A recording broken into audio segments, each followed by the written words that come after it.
Series brought to you by Mayor Brandon Johnson's External Affairs team.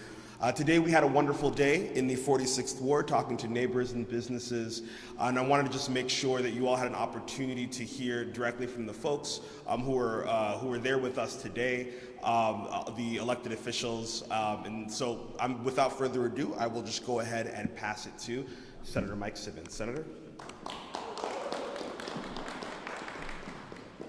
Thank you so much, Hugo. Hello, everybody. Good afternoon. I'm State Senator Mike Simmons, and it is the privilege of a lifetime for me to represent the 7th District, which includes Uptown, Edgewater, Rogers Park, and several other surrounding communities. I think it's so important what Mayor Johnson is doing here today. Being here in Uptown with Alderwoman Clay, and our family, our community, in Uptown, we consider the community our extended kin, at least I do as a senator. And so it means a lot to me to have the mayor here, and a community that I think has so much history for Chicago, in terms of it being an integrated community. It is a community that is one of the most diverse in the country. It is the community that gave us Illinois' first Ethiopian American state senator, that is I, and Illinois' first LGBTQ state senator, that is I, and has given us Angela Clay, who is a child of this community and represents one of the many gifts that Uptown has to offer the city and the world. So I'm proud to be here with you today on this historic day. I think it's so important for us to spend time with our small businesses, for us to spend time in this facility, the Clarendon Park Community Center, which took years, and I was proud to help secure some state funds to help make this happen with our city partners. This is what we mean when we talk about investing in communities. It looks just like what we have here, and the people that work in this building, the artwork that's in this building, and certainly the youth that can come here and can be themselves. So with that, I would like to bring to the microphone always will be my Alderwoman, Alderwoman Angela Clay.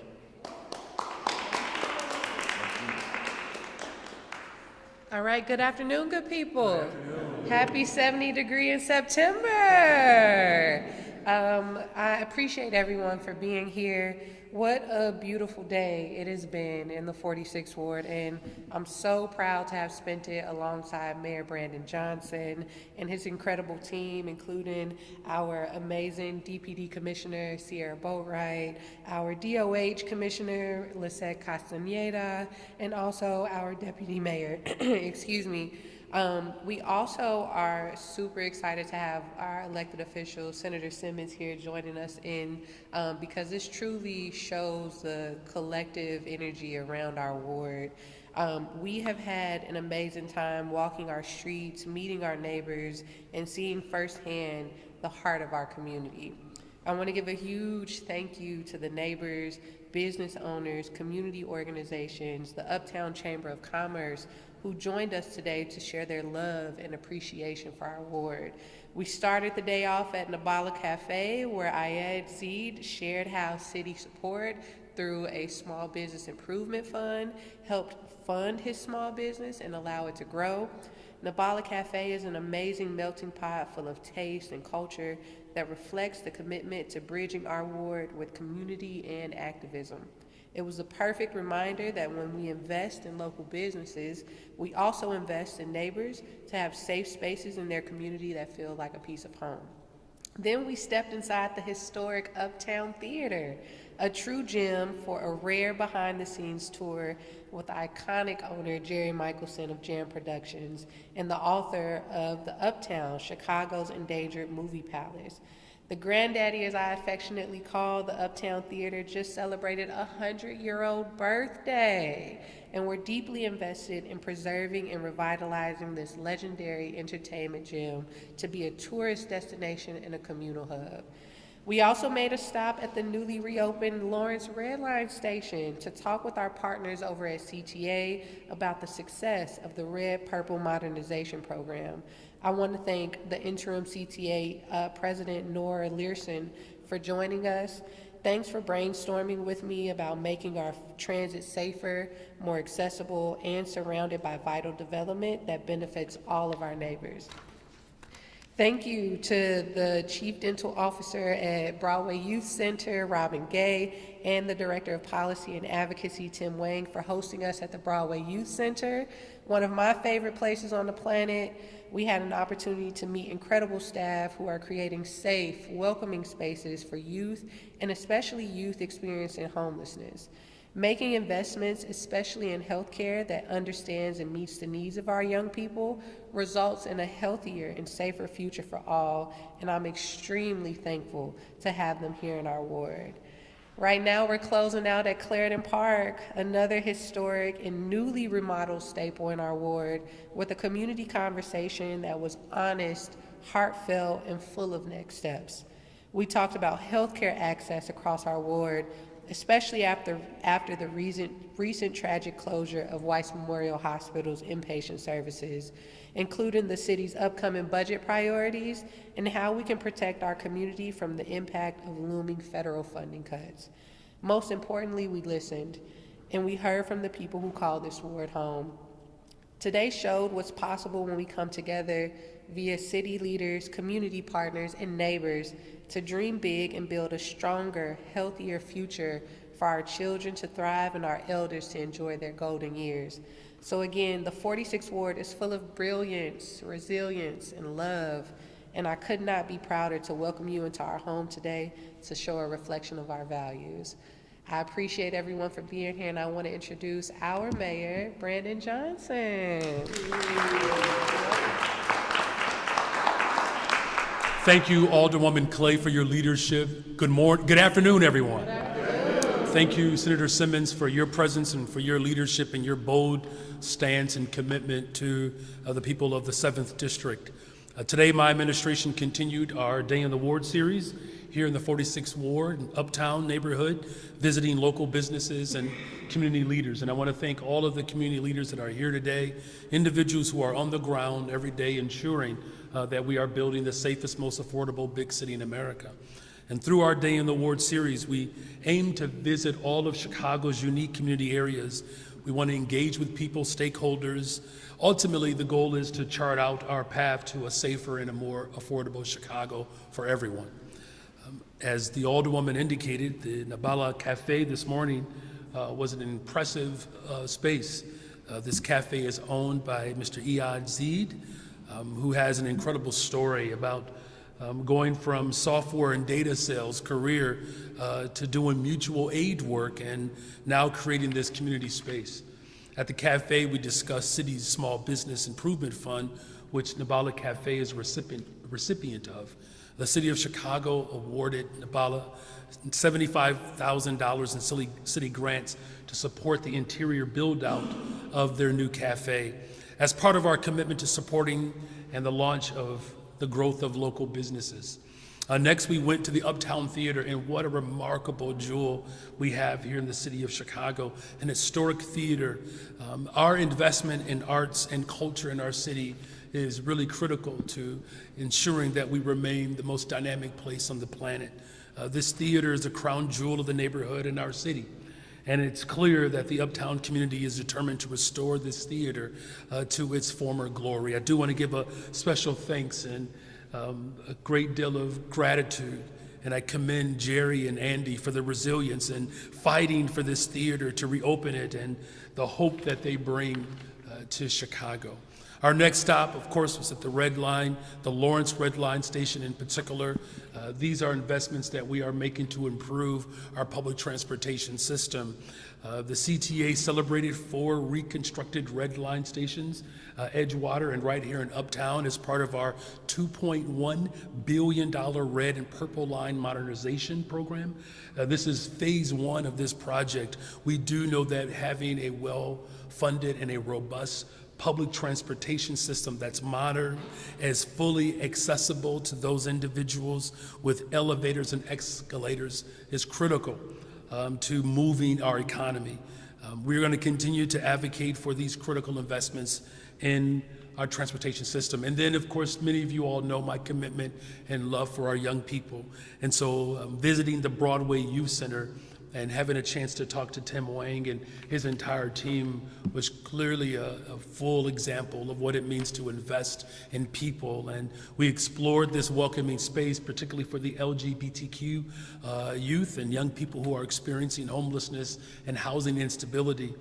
They serve as individuals between the ages of 12 and 24, providing medical, social, mental wellness services, regardless of their ability to pay. This center embodies the best of who we are as a city, extending compassion to our young people and strengthening our entire community. As you all know, my commitment to our young people is front and center. Of the 31,000 plus young people that we hired for summer jobs this summer in our One Summer Chicago program, over 300 of them came from this very community. Our last stop, yeah, that's something worth celebrating. Yes, yes. And then here at Clarendon Park, I just think it would be remiss if I did not acknowledge that it was in 2015, when the late great president of the Chicago Teachers Union, Karen Lewis, had a community meeting here as we worked to address the critical issues that she was prepared to lead when she was exploring a run for mayor. And now to come full circle in this recently remodeled, restored space where community organizing has always been front and center here. And that's why the conversation today around not just the revitalization of these spaces, but making sure that we have quality health care that's available and accessible to the people of this community. And finally, I just want to highlight that we invested over $50 million in infrastructure projects throughout the 46th Ward.